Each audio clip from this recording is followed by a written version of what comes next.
In a previous video, we learned that merchandising companies were companies that bought products to resell to customers. Within this group of businesses, however, there are also subcategories. To understand these different types of merchandising companies, we need to look at the life cycle of a product. In the beginning, a manufacturer takes raw materials and creates a new product. It then ships the product to a large merchandiser who buys the product in large quantities. We call this buying in bulk.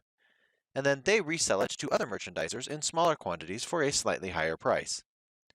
These other businesses raise the price again and sell the product again to their customers who use or consume the product. That is the end of the product's life cycle. The customers at the end of the product's life cycle are known as end consumers because they are the last ones to buy the product and they typically consume or use up the product instead of reselling it. The businesses that resell the product to end consumers are merchandisers, but they are a special kind of merchandiser known as a retailer. Retailers are merchandisers that sell to end consumers. The term retail is a term you probably heard before. Many of the stores that you frequently shop at are retail stores because they specialize in selling to you, an end consumer. The businesses that purchase from a manufacturer and resell to the retailers are known as wholesale businesses. Wholesale businesses resell products to businesses that will resell again. The term buying wholesale refers to purchases that are made often in larger quantities where the intent of the buyer is to resell to retail businesses. Up to this point in our course, any time a product has been purchased, we have been recording it to the supplies account in assets. That's because up to this point our businesses have always been end consumers and the products were used in the business. Supplies are any product purchased to be used inside the business. Any product purchased to be resold to customers is known as merchandise. That's where the term merchandiser comes from. To help track our merchandise, we will be introducing a few new accounts in our chart of accounts. First, we will need to add a new asset account so that we can track the merchandise we are purchasing separately from our supplies. This new account is called inventory.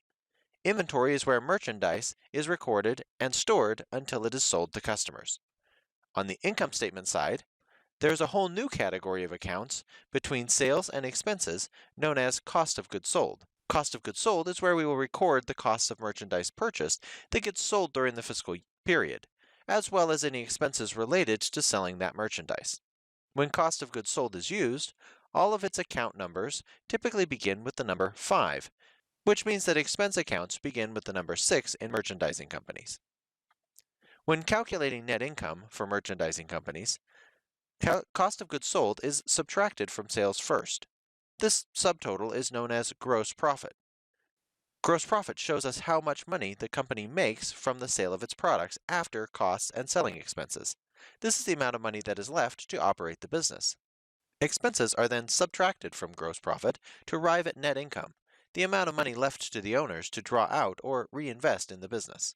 Gross profit is a powerful analysis tool that allows companies to quickly see the profits from their sales and the efficiency of their business operations separately, so that they can make better decisions on how to maximize their total profits. To learn more about merchandising companies and other accounting topics, check out more of my videos on YouTube or visit ToriNorman.com.